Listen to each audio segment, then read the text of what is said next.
Bienvenidos a Economics Data, tu podcast de finanzas. Aquí hablaremos ligerito y de manera sincera de dinero. Bienvenidos a un nuevo episodio de Economics Data, tu podcast de finanzas. Y hoy, señores, tenemos un episodio sumamente especial, un poco diverso entre ámbito laboral, salud mental, reforma laboral, señores, porque no solamente tenemos reforma fiscal, sino también tenemos un proyecto de reforma laboral que también tenemos que empaparnos. Y para eso invité a Lorraine City, creadora de Laboralmente. Bienvenida, Lorraine. Gracias. ¿Cómo estás? Bien, yo feliz.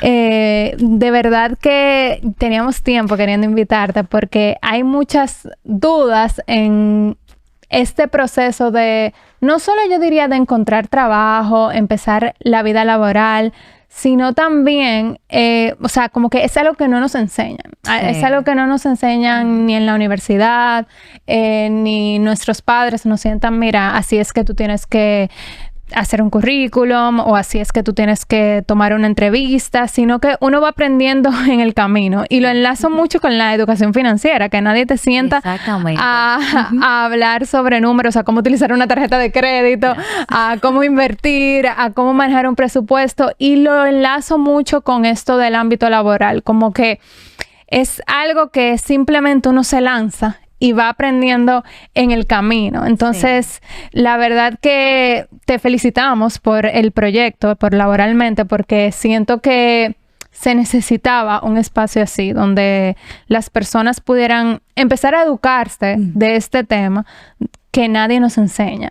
Así que, la verdad que muy felices de tenerte aquí. Y quería empezar con una pregunta de... Yo siempre pienso que cuando uno tiene 17 años, 16 años, 18 años, que está en cuarto de bachillerato, tercero de bachillerato, que empiezan a hablarte de que, tú tienes que empezar a ver cuál va a ser tu carrera profesional, qué vas a estudiar en la universidad. Y yo digo que tu profesión es una de las decisiones más importantes de tu vida, que va a marcar tu vida para siempre. Y siento que tomar esta decisión a los 16 años, 17 años, 18, cuando tal vez uno no tiene ni la madurez, ni tiene idea de qué te apasiona o qué uno ve en las carreras, siento que es una decisión difícil. ¿Qué tú les recomiendas a esas personas que no han tomado la decisión todavía, que se encuentran en ese momento de que de verdad yo no sé qué estudiar? O sea, porque conozco personas, amigos que han ido a la universidad y literalmente eligen la que no tenga matemáticas y ya. Tú sabes que, primero que todo, agradecerte por la invitación y también por el reconocimiento del proyecto, que también nosotros somos fans de Economics Data, porque de verdad que son finanzas con cucharita 100%. Gracias. Y con respecto a lo que tú preguntabas, yo creo que, yo coincido contigo al 100%. Es una decisión sumamente importante, porque es literalmente el destino de nuestras vidas que nosotros estamos decidiendo a los 17 años. Y hay dos formas de verlo. Está el primer punto, que es como de tomar la decisión fácil. Quizá puede ser hacer lo que hacen mis padres, lo que yo he visto siempre, o como tú decías, lo que no tenga matemática. O está la otra cara en que le quitamos o aligeramos un poquito la carga y decimos, Mirgina, yo soy bueno dibujando. Yo debería como de estudiar algo que tenga que ver con eso. Y entonces vamos como abriéndonos a una posibilidad de cosas. Y tú sabes que nosotros vivimos en una sociedad un poco compleja en ese aspecto. Creo que hemos avanzado mucho. Y esta generación nos ha enseñado que podemos hacer lo que queramos. Sí. Y hemos aprendido que lo que nosotros queremos puede darnos el sustento que nosotros necesitamos para vivir. Y esa puerta como que se ha abierto un poquito más. Algo que yo le diría a una persona tomando esa decisión es que se olvide de todo lo que tenga alrededor. Porque muchas veces esa decisión está condicionada a otros. Y aunque al principio parezca una buena decisión, a la larga nos va a hacer cambiar de rumbo.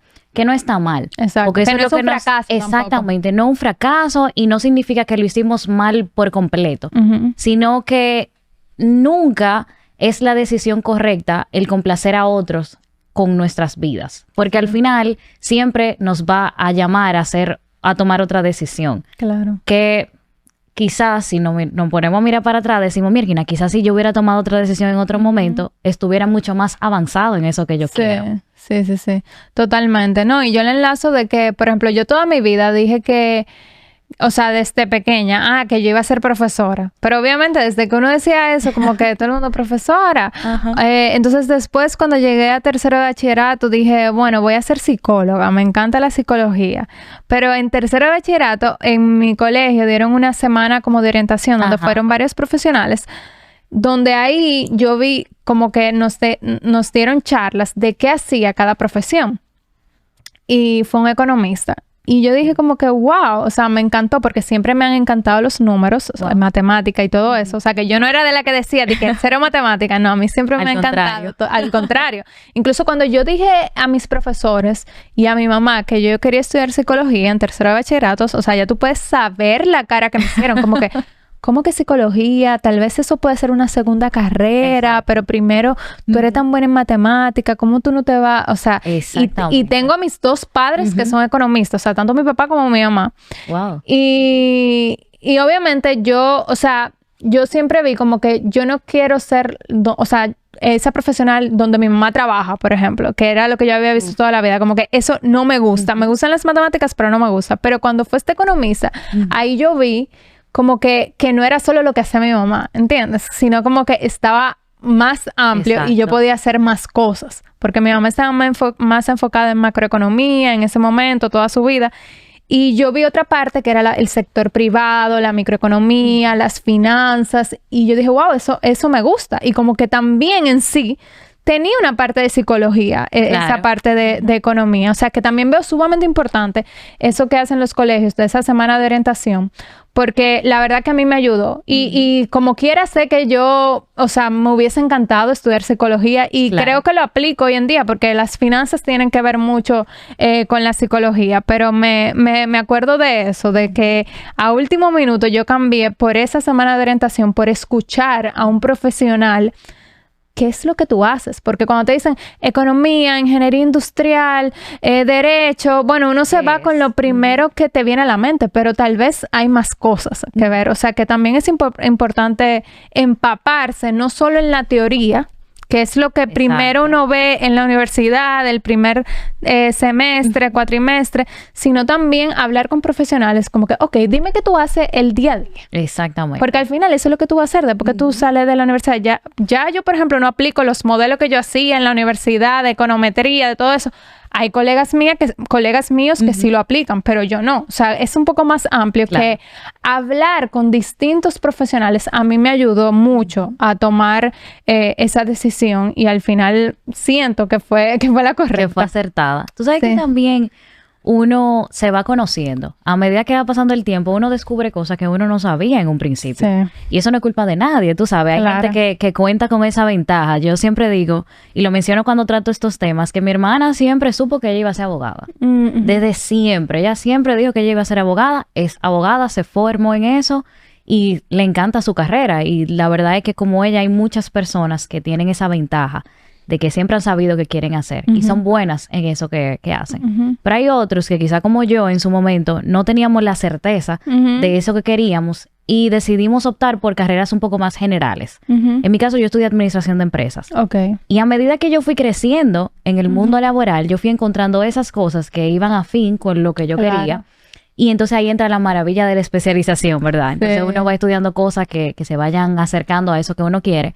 Y es como un tema de que una decisión pesada, pero no una condena de vida. Exacto, ¿no? Y que si te equivocaste y a los 2 cuatrimestres te cambiaste, tampoco es un fracaso. O sea, la gente también lo pone como que, ¿cómo que te vas a cambiar de carrera? No, ya tú tienes 2 años en esa carrera, ya termínala porque ya estás a mitad. O sea, no, al final, esa persona que te está diciendo eso no es quien se va a levantar todos los días a ganar dinero con esa profesión, sino que eres tú. O sea, que también entender que no es un fracaso 100%. O sea, que lo importante es que tú identifiques esa pasión, que al final todos tenemos una pasión, ya sea como tú decías, el dibujo, el derecho, los números, finanzas, la ingeniería.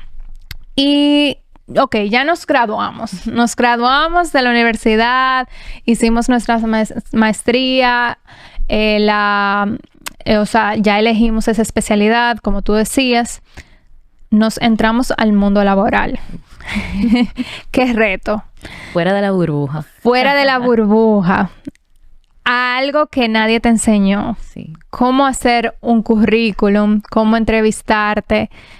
¿Qué tú le recomiendas a esa persona que está en ese momento? Se acaba de graduar, se graduó con buena nota, algunos con honores y todo eso, pero no tiene experiencia y muchas veces pasa el círculo vicioso de que, no, ok, tienes la profesión, pero no tienes experiencia y por eso no te puedo contratar, pero ¿cómo voy a conseguir experiencia si nadie me contrata?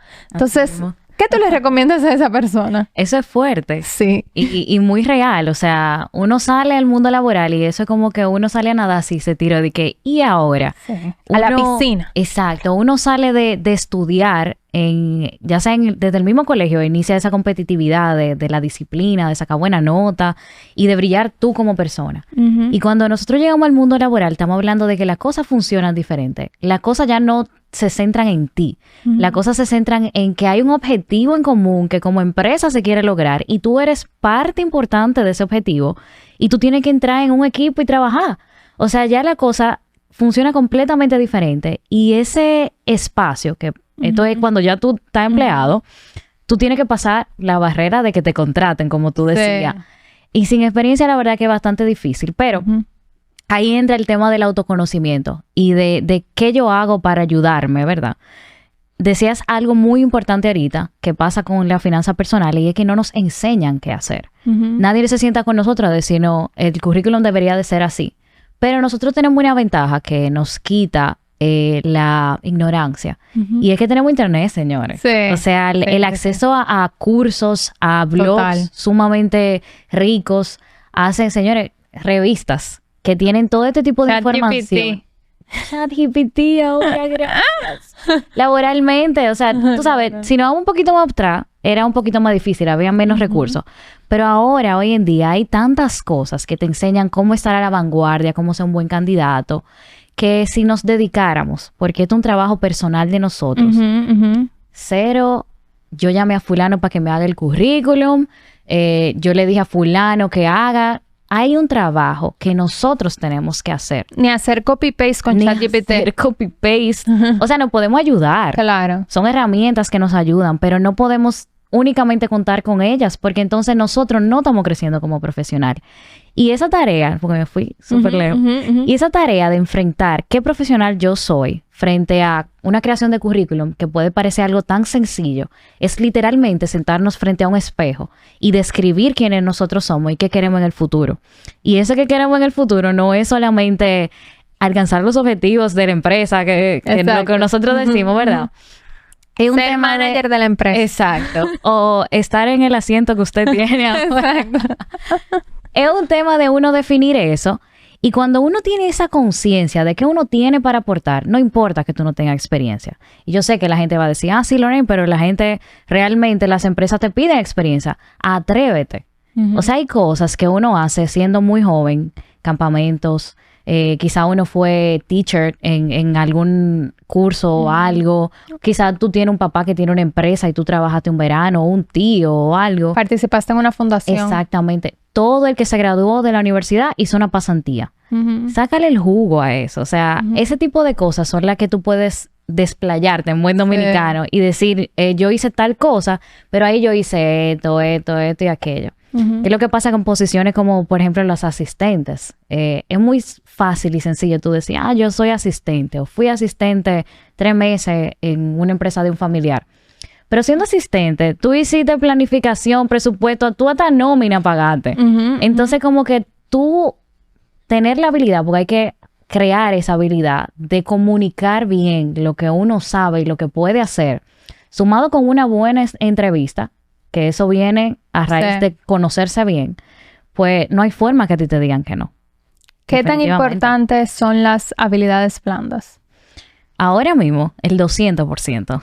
Yo te iba a decir eso, que ahora yo siento que muchas empresas están incluso hasta considerando más las habilidades blandas que las duras. ¿Qué tan real es esto? 100%, porque es que las empresas se dieron cuenta de algo sumamente importante que les costó mucho dinero y tiempo. Y es que de nada te sirve tú contratar a la mejor persona a nivel técnico que te cuesta todo el dinero del mundo y no sabe trabajar en equipo. Eso no sirve de nada. Sí. Entonces son las personas que, posiciones de liderazgo, que hacen que otras posiciones roten y te cuesta. Te sangra la empresa por eso. Sí. Entonces, tú tienes en la otra mano una persona que quizás no tiene todos los estudios a nivel técnico, pero sí tiene toda la disposición, es una persona responsable, sabe trabajar en equipo. Eso te suma más. Y finalmente la empresa puede invertir en educación a nivel técnico. O sea que... ¿Tú recomiendas vender esto en la entrevista? Mis habilidades blandas. Totalmente. O sea, en las entrevistas, las reclutadoras o quien entreviste, que no siempre son reclutadores, andan buscando eso. Cuando te hacen preguntas como ¿qué tú haces en tu tiempo libre? No sé, ¿qué te gusta hacer? ¿Cuáles son tus fortalezas? ¿Cuáles son tus debilidades? Toda esa cosita no es simplemente para... mucha gente dice que no, son preguntas inapropiadas. No. Inapropiado es que tú contestes algo fuera de contexto. Sí.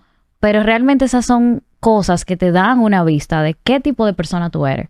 Y eso es lo que andan buscando. Mira, a mí me hicieron una entrevista, o sea, yo he pasado por muchas entrevistas de trabajo, pero a mí me hicieron una que a mí nunca se me va a olvidar esa pregunta porque, o sea, no era difícil y me agarró como fuera de base.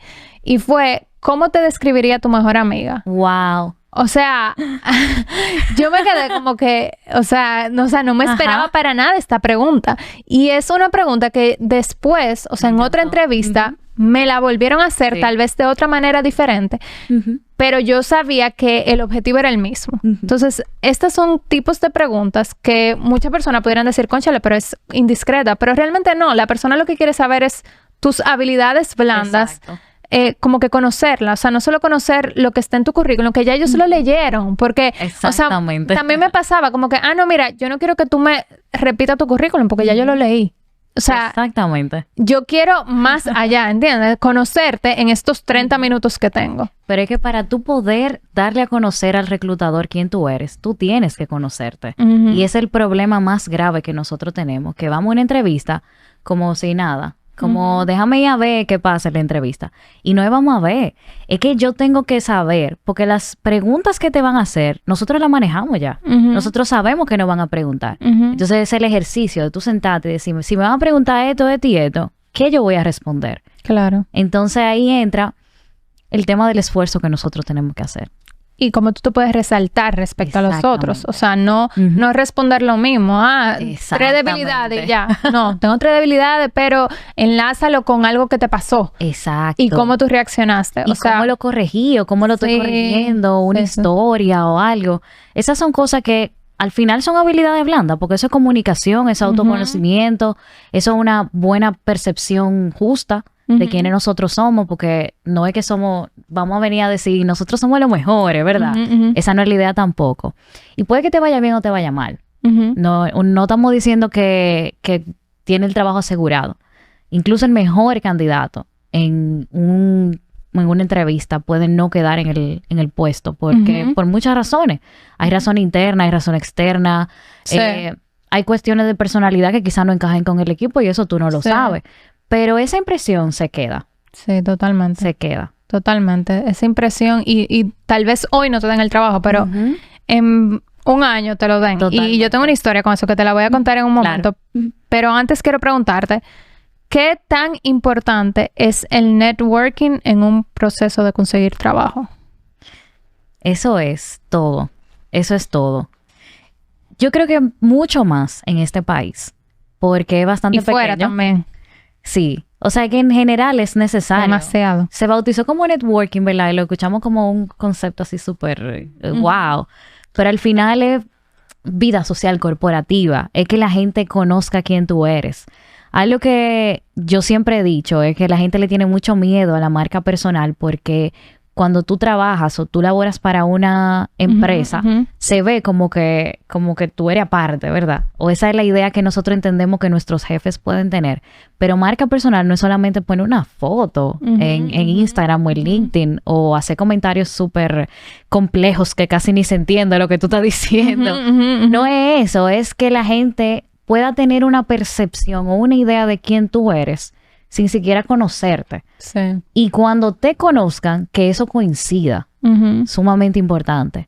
Y es tan importante, yo mencionaba que este país es tan pequeño y que por eso aquí quizás es un poco más importante, porque todo lo que nosotros hacemos se ve y tiene un efecto inmediato en el futuro, en el presente.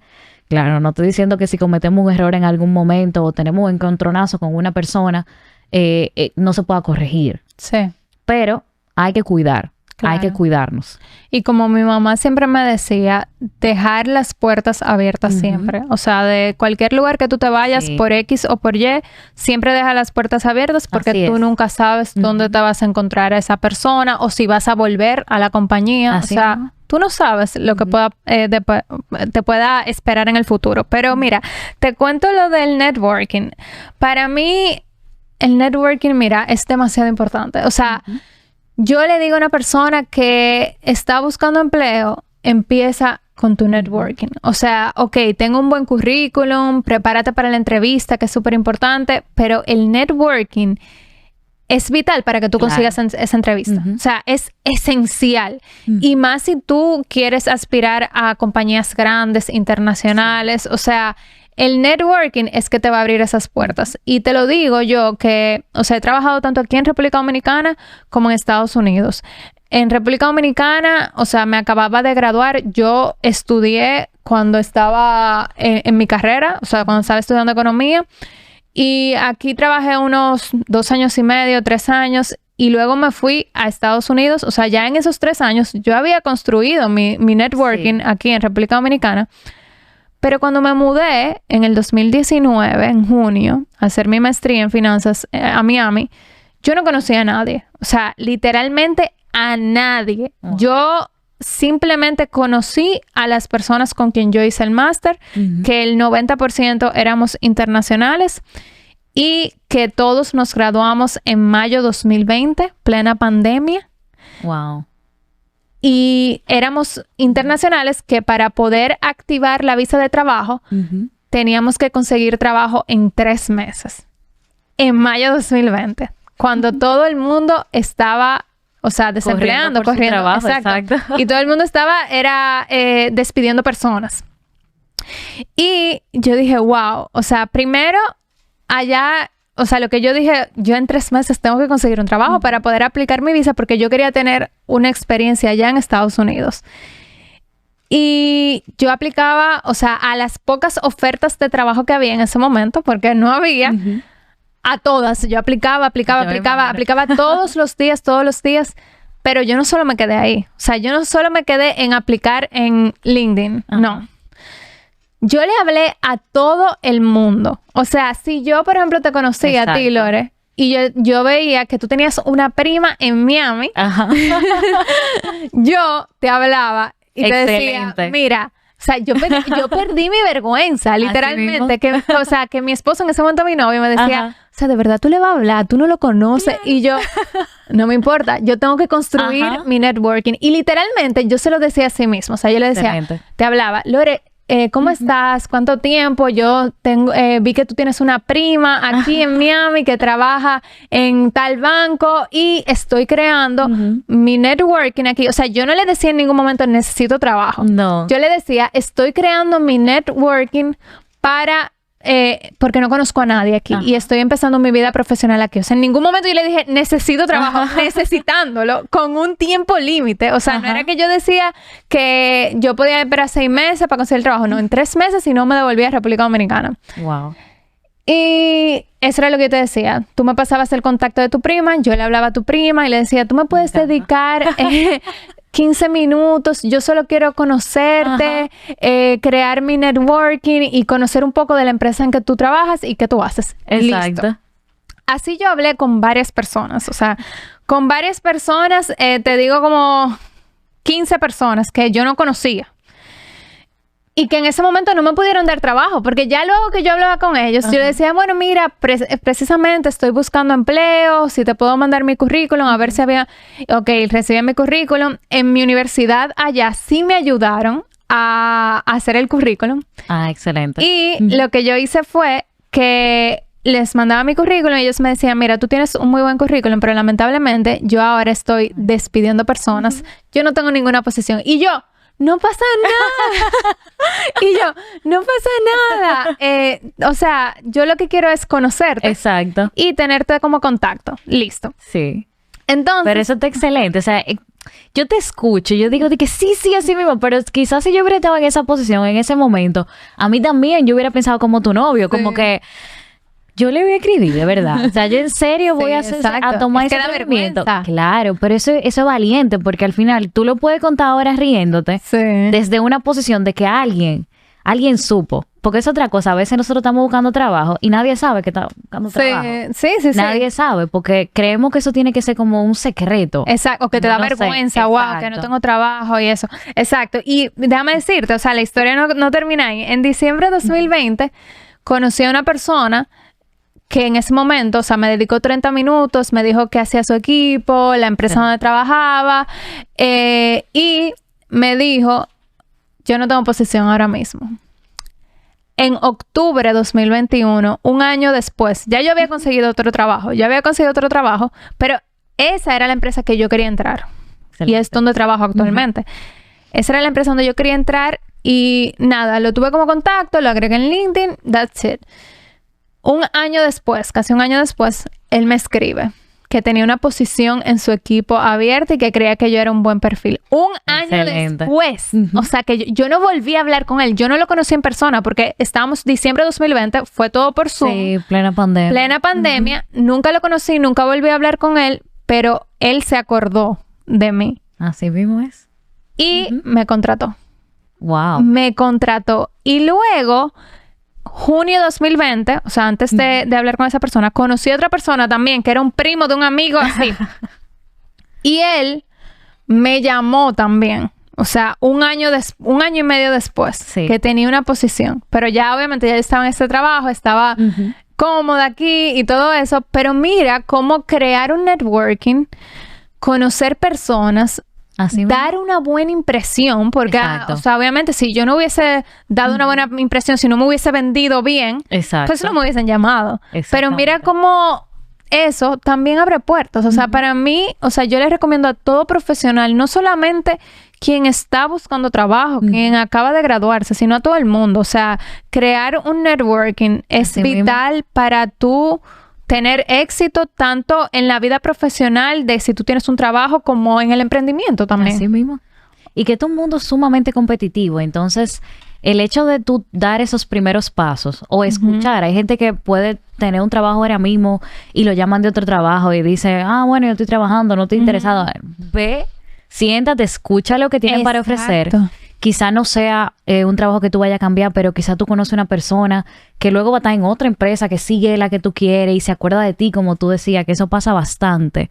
Entonces es un tema de cuidar eso y de dar a conocer. Pero como mencionábamos ahorita, hay un trabajo que uno tiene que hacer. Claro. Que no es que va a llegar todo de la nada. No. Ni que se van a dar la cosa porque sí. Sino que uno tiene que estar preparado para eso. Y tiene que perder la vergüenza. Porque mira, si no vas a crear ese networking, a menos que vayas a muchos eventos sociales y te presentan y todo eso. Exacto. Y ni así. Y oye, esa segunda persona que me llamó, que ya yo estaba cómoda en ese trabajo, eso que tú dices, yo fui a la entrevista como que era. Yo fui. Exacto. Y yo les dije... yo estoy muy feliz donde yo estoy, pero yo no quería perder la oportunidad de tener esta entrevista con ustedes y conocerlos. Exacto. O sea, porque yo no sé, o sea, ahora mismo yo estoy feliz donde estoy, pero yo tengo que escuchar porque no sé, o sea, no quiero cerrar esa puerta. Exactamente. Y también uno sabe que hay allá afuera, no está mal tú escuchar qué tienen para ofrecer, porque a veces no necesariamente es para tú irte o tú no te quieres mover, pero ya tú sabes que quizás hay cosas que pueden mejorar donde tú estás ahora y tú tienes esa otra perspectiva, que se maneja contacto, eso. Pero sirve bastante. ¿Cómo la podemos manejar contacto? Claro, porque tú puedes estar ocupando una posición que está devengando un salario X y tú estás haciendo X y responsabilidades. Y una empresa similar te llama para la misma posición con otro nombre, que pasa mucho.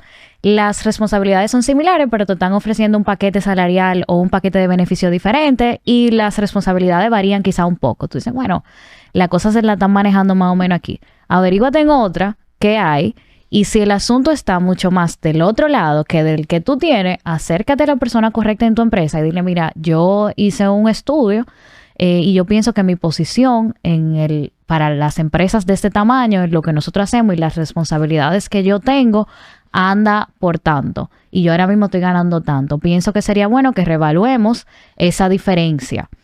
Eso no es una demanda. Eso no es, yo me voy mañana si no me suben el salario. Para nada. Es simplemente una conversación profesional en base a datos y estadísticas. O sea, eso no es más nada de ahí. Yo te iba a preguntar eso mismo, porque cuando uno empieza a trabajar, uno, o sea, toma lo que te dan. Tú tomas lo que te dan. Es oferta laboral. O sea, hasta pagando. Hay gente que yo pago por trabajar. Exacto. O sea, como que muy pocas personas negocian o qué es lo que uno tiene que evaluar en esa oferta laboral y si ahora mismo yo tengo herramientas para hacer esa comparación que tú dices de si me están ofreciendo algo adecuado a esas responsabilidades. Ojalá hubiera una herramienta. Sí. De verdad, ojalá existiera. Pienso que una vez vi que en Estados Unidos existe. En LinkedIn están poniendo los salarios, los rangos de salarios. Aquí no sé si lo están poniendo. Aquí, como eso depende de la empresa que publique, por lo regular no lo hacen porque aquí es un eterno secreto. En Estados Unidos lo están poniendo casi en todas las posiciones, la verdad. Que te da una idea clara. O sea, yo no vivo en Estados Unidos y yo te puedo decir fácilmente cuánto gana la hora de ciertas posiciones. Pero aquí eso es bien complicado. Y es complicado a propósito porque eso le da una ventaja tanto al empleado como al empleador porque hay un negocio ahí de por medio. Pero un primer trabajo o en otra posición de desarrollo profesional que uno esté buscando, siempre hay que negociar el salario. Porque siempre se te va a ofrecer menos de lo que la empresa puede pagar. Lo que hay que tener claro es que no vamos a negociar en base a nuestros deseos o a nuestras necesidades personales, sino que un salario es una remuneración por el trabajo que tú estás haciendo. Entonces tú tienes una empresa, un tamaño de una empresa que tiene una capacidad de pago, vamos a decir una mediana empresa. Entonces esa mediana empresa tiene la posición que se te está ofreciendo y tú tienes que hacer el trabajo de averiguar. Así como tú decías ahorita de que yo le escribí a fulana que es prima de fulana, así mismo yo creo que fulana trabaja en tal empresa, vamos a ver por dónde que anda el asunto. Y preguntar, porque yo sé que mucha gente te va a decir que no te va a querer decir, pero hay otra gente que sí te va a dar un aproximado. Y tú vas a hacer una mezcla entre tamaño de empresa, responsabilidades de la posición y tu valor como profesional que tiene que estar bien claro. Porque puede existir un promedio, pero quizá tú le añades un valor a nivel profesional mucho mayor que te da una ventaja competitiva que tú puedes aumentar.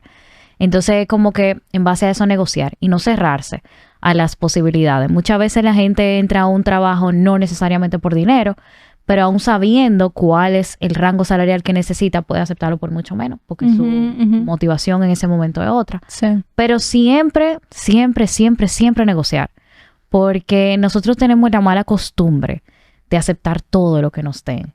Entonces, nosotros que aceptamos todo lo que nos dan sin negociar o sin levantar la mano o preguntar o lo que sea, somos los primeros que nos estamos quejando, que estamos diciendo que pagan mal, que pagan poco, que 10,000 cosas, que no vamos a este trabajo porque no me valoran, pero hay un trabajito también de comunicación que nosotros tenemos que hacer y empieza por ahí. Digamos que los que nos escuchan ya tienen su empleo. ¿Es válido pedir un aumento de salario y cómo lo hago? Claro. Si no lo está haciendo, hazlo ahora. O sea, hazlo ya. Eso es lo que yo puedo decir.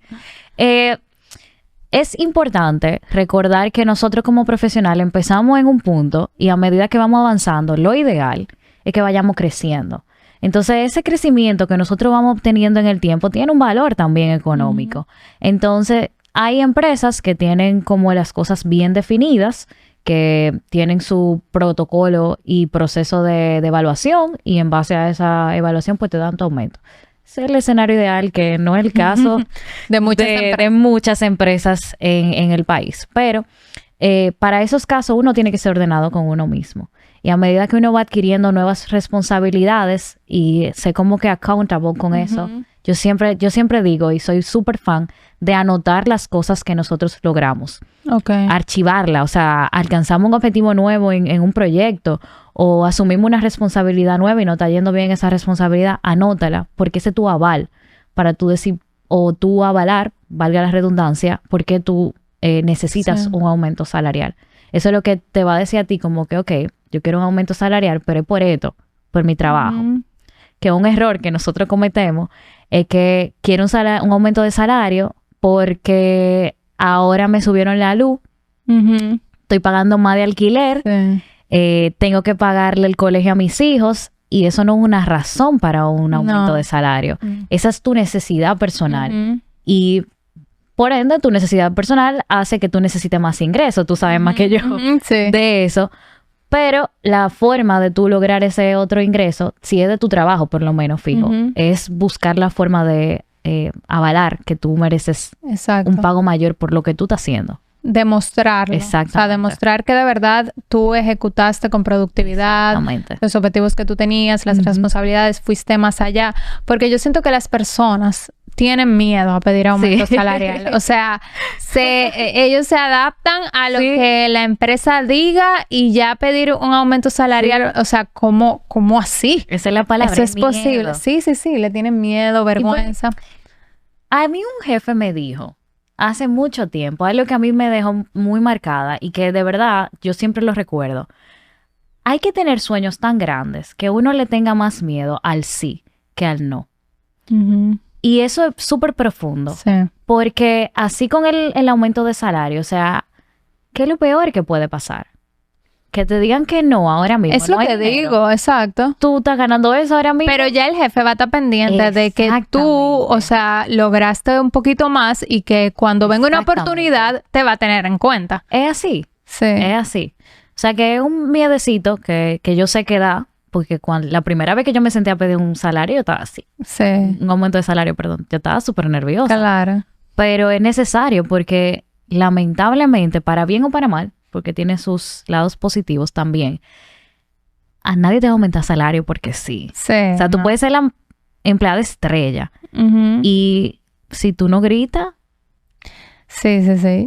Yo siento que ese miedo también, o sea, a mí me pasa personalmente con pedir vacaciones o un permiso. O sea, teniendo los días de vacaciones, teniendo el permiso, o sea, es una cosa como que, Dios mío, pedir vacaciones, como que... Y es mi derecho. ¿Por qué pasa eso? Es que uno llega como un nivel de responsabilidad dañino. De que uno entiende que las cosas no van a funcionar. Eso es un lado, que las cosas no van a funcionar si no estamos en algunos casos. Y en otros casos es como, mierda, me van a decir que no. O que me van a decir que después, qué sé yo. Quizá, bueno, no sé. Algunas personas que trabajan conmigo escuchan bueno, esto no es mi podcast. Pero yo soy súper partidaria de planificar sus vacaciones y pida sus días de vacaciones. O compre el boleto y pida sus vacaciones. O sea, hay cosas que no se pueden atar tanto al trabajo. Los días de vacaciones existen por algo. O sea, existen porque es necesario que nosotros descansemos. Y yo digo que tú también estás poniendo límites. Totalmente. De que tú necesitas descansar.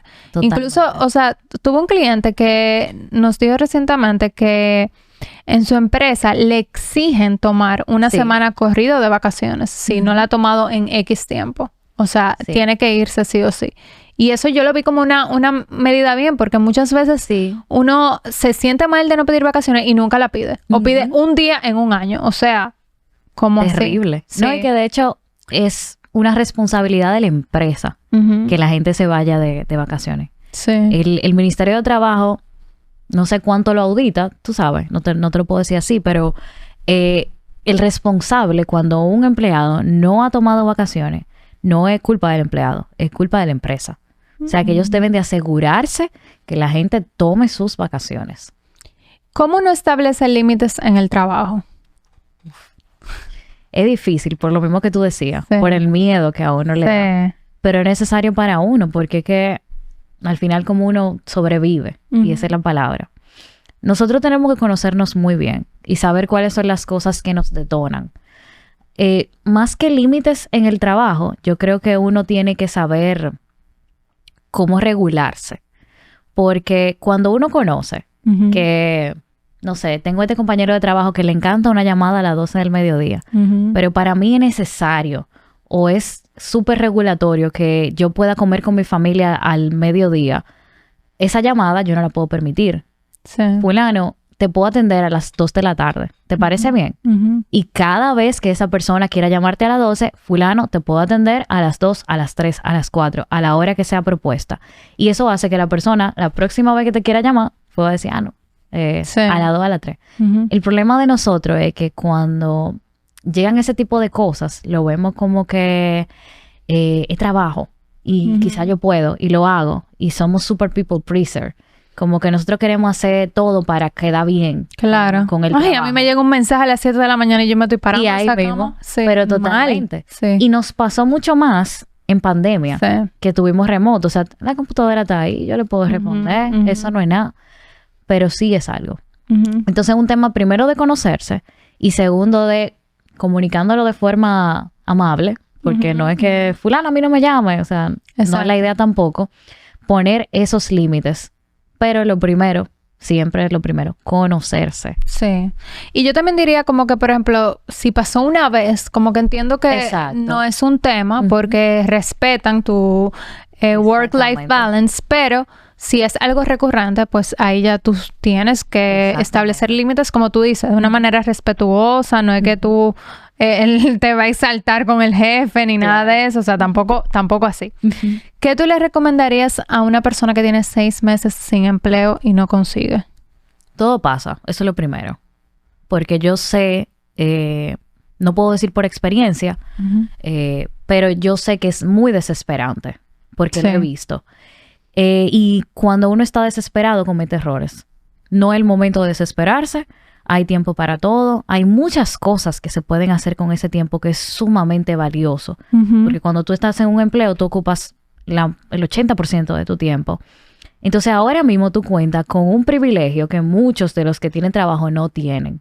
Y en vez de enfocarte en que tú no tienes ese trabajo, piensa en el que tú tienes ese tiempo. Ese tiempo es para formarte, para desarrollarte y seguir buscando trabajo.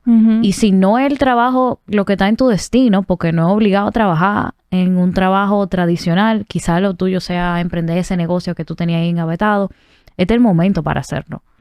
Pero yo creo que lo más importante es no desesperarse.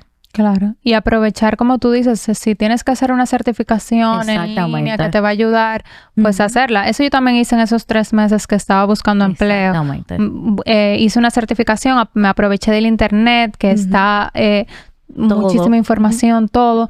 Y bueno, hacer ese examen no era tan costoso y por eso me llamaron algunas empresas simplemente por yo tener esa certificación. Entonces, también aprovechar que ya tenemos esa tecnología que tal vez antes no la teníamos. No, y eso es ser sabio. O sea, tú vas a una entrevista y te van a preguntar, o sea, ¿qué pasó en estos 6 meses?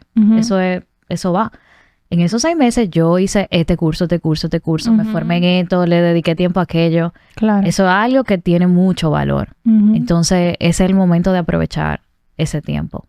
Sí, y eso que tú dices de que pasamos 80% de nuestro tiempo en el empleo, es súper importante y veo como el capital humano es demasiado importante y esas habilidades blandas que hablábamos, porque, o sea, déjame decirte que un ambiente tóxico en el trabajo desanima a cualquiera. O sea, yo pasé por una empresa anteriormente que el ambiente no era nada, o sea, era tóxico el ambiente y yo de verdad no me sentía a gusto. O sea, yo no, o sea, yo sabía que yo tenía que salir de ahí, pero hay algunas personas que dicen, bueno, tengo mucho tiempo aquí, se quedan tal vez cómodos de que no busca trabajo, eso me toma tiempo, todo eso. ¿Qué tú le recomiendas a una persona que está en ese ambiente tóxico y si se siente un poco frustrado? Eso es muy difícil. Yo también pasé por un ambiente bien tóxico y fue muy difícil en su momento. Y algo que yo aprendí de eso, y quizás después de estar en ambientes más saludables, es entender primero que en todo lugar hay cosas buenas. Y durante ese tiempo que es nada sencillo y bien frustrante, encontrar esas cosas pequeñas que te puedan aportar granos de alegría o de cosas positivas en el día a día, porque lo más difícil es atravesar ese día a día. Y segundo, si hay algo insoportable, que tú tienes que salir de ese trabajo y por cuestiones económicas quizás tú no puedas dejarlo en el día de hoy, prepara ese camino de salida. Totalmente. Prepara ese camino de salida. Totalmente. Prepárate con las cosas que tú puedas sacar de ese empleo. A eso es que yo me refiero con cosas positivas. Aprende lo más que tú puedas. Haz las mejores conexiones que tú puedas desde ese empleo. Prepárate si tienes que hacerlo con estudios o algo. Porque a pesar de que sea un mal lugar, tú ahora mismo estás devengando un salario que está pagando tus necesidades y te puede ayudar a formarte para que puedas ingresar a otro sitio.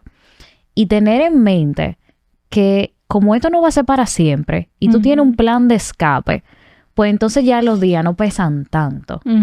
Y la desesperación se va como calmando. Sí. Y cumplir con ese escape, ¿verdad? Porque a veces nosotros nos levantamos un día, este es el último día y nos preparamos y organizamos, pero al segundo día ya lo soltamos. Pero al tercer día cogimos un pique con el jefe y dijimos que yo me voy de aquí. Es una cosa consciente. Claro. Y al final eso se va a acabar. Sí, totalmente. Y también tratar de desahogarte con tu red de apoyo. O sea, a mí en ese momento, te digo, fueron 6, 8 meses que, o sea, a mí me llamaban hasta, o sea, me ponían una reunión en mi calendar un domingo a las 9 de la noche, 9:30 de la noche. O sea, era un ambiente muy, muy tóxico. Me hablaban a las 12 de la madrugada, reuniones a las 7 de la mañana. O sea, yo estaba como que de verdad en un ambiente que no me sentía bien.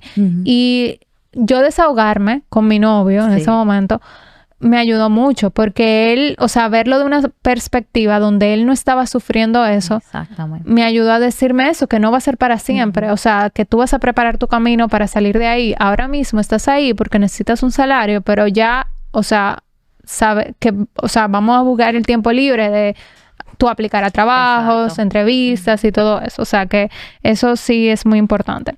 Yo también he visto que, o sea, he notado que nuestra generación, en comparación a la de nuestros padres, abuelos, está un poco distinta en el hecho de que 25 años en la misma empresa, qué lealtad yo le tengo. O sea, siento que ahora mismo, para nuestra generación, pues es más fácil cambiar de trabajo y que también ayuda a lo que hablábamos del aumento del salario. Pero, ¿cómo tú ves eso de estar brincando de, o sea, de diferentes empleos? Eso tiene varios puntos. Sí, somos muy diferentes. Yo decía en una ocasión que la generación que le sigue a la otra hizo como que exageró lo mal que estaba en la otra. Como que primero está la generación de nuestros padres, que era una generación que trabajaba porque sí. O sea, trabajo porque tengo que trabajar y duro aquí en esta empresa 25 años, como tú decías. Y soy el más leal a mi empresa. Me muero por mi empresa. Nosotros quizá en otra generación vimos eso y ya quizá no es trabajo porque sí. Nosotros, bueno, esto es lo que a mí me gusta. Y entonces yo trabajo en esto que a mí me gusta. Y me gusta el dinero también. Entonces nos han enseñado que si nos vamos de un trabajo a otro en menos de 2 años, pues nuestro salario puede aumentar muchísimo. Y está la siguiente generación que se le fue la mano muchísimo. Que dice, bueno, a mí me gustan las siestas al mediodía. Ay, bueno, tú sabes, uno exagerando, pero es así, somos muy diferentes. El tema con el cambiar mucho de trabajo es que yo siento que nosotros perdemos la oportunidad de aprender cosas que quizás no nos gusten en el momento, pero que nosotros necesitamos. Claro. Entonces, si nos vamos cuando algo no nos gusta, entonces, como te digo, nos perdemos ese privilegio de crecimiento que se gana cuando uno atraviesa eso que a uno no le agrada tanto. Sí es verdad, porque no voy a decir que es mentira, que tu salario puede aumentar significativamente más rápido de esa forma, pero quizás a la larga se pierde un poquito más. como lo que decía ahora mismo del crecimiento y también de la lealtad que se gana cuando tú permaneces en una empresa. Sí. Con esto no estoy diciendo que hay que durar 30 años en una empresa y aguantarlo todo. Hay tiempos, hay etapas y hay cosas que se terminan y eso está completamente bien. Pero si nuestro enfoque solamente es el dinero, va a llegar un punto a nivel laboral que simplemente no te va a aportar nada como profesional. Claro. No, Es un tema ahí complejito. Y saltar tanto, o sea, hasta las próximas empresas van a ver eso en tu currículum y no lo van a ver bien porque van a decir, él se va a ir de una. O sea, se va a ir de una vez y también hay una curva de aprendizaje en toda empresa. Y hay en algunas empresas que la curva de aprendizaje tarda más todavía. Entonces, como tú dices, tú no aprovechas ni siquiera el conocimiento y la experiencia de aprender, ni tampoco el potencial crecimiento que puedes tener en esa empresa de que se vea que, wow, mira, en esa empresa tú lograste tanto que fuiste creciendo de posición en posición. Y eso es complejo. Yo decía la palabra complejo ahorita porque se puede dar el caso que tú cambies de empresa en industrias diferentes, por ejemplo, que eso pasa. Y eso no es necesariamente malo. Eso está chulísimo. O sea, hay reclutadoras que dicen, mira, me interesa tu perfil por el hecho de que tú tienes como puntos de vista diferentes y eso te hace como un profesional un poco más completo. Pero en el caso que tú planteas de que yo me voy cada X tiempo, entonces eso te dice como que, cónchale, es que tú ni siquiera le estás dando la oportunidad a la empresa de darte lo que quizá te puede dar. Claro. Entonces ahí es que entra el tema. ¿Consideras que influye el bienestar financiero con la productividad laboral? 100%. ¿Verdad que sí? 100%. Si una persona que esté organizada, invertida, es más eficiente, más productivo en el trabajo. Es que son preocupaciones que tú no tienes. Y te lo dice una persona que en un momento tuvo un desorden financiero terrible. O sea, como que el dinero entraba y es como que el dinero entra, ok, está entrando, esto se paga, perfecto, ok. Pero no es lo mismo cuando tú tienes el desorden así, de que funciona en el desorden, que cuando tú eres una persona más organizada y planificada, por lo menos para tú ver lo que tú tienes. Porque esa tranquilidad que te da el que yo estoy trabajando, pero no es que yo me voy a morir si yo dejo de trabajar hoy, tú sabes. Eso es algo que no tiene precio. Sí, ¿verdad? Totalmente. ¿Podemos hablar un poco de la propuesta de la reforma laboral? Esas prohibiciones, ¿con cuáles tú estás de acuerdo, con cuáles no?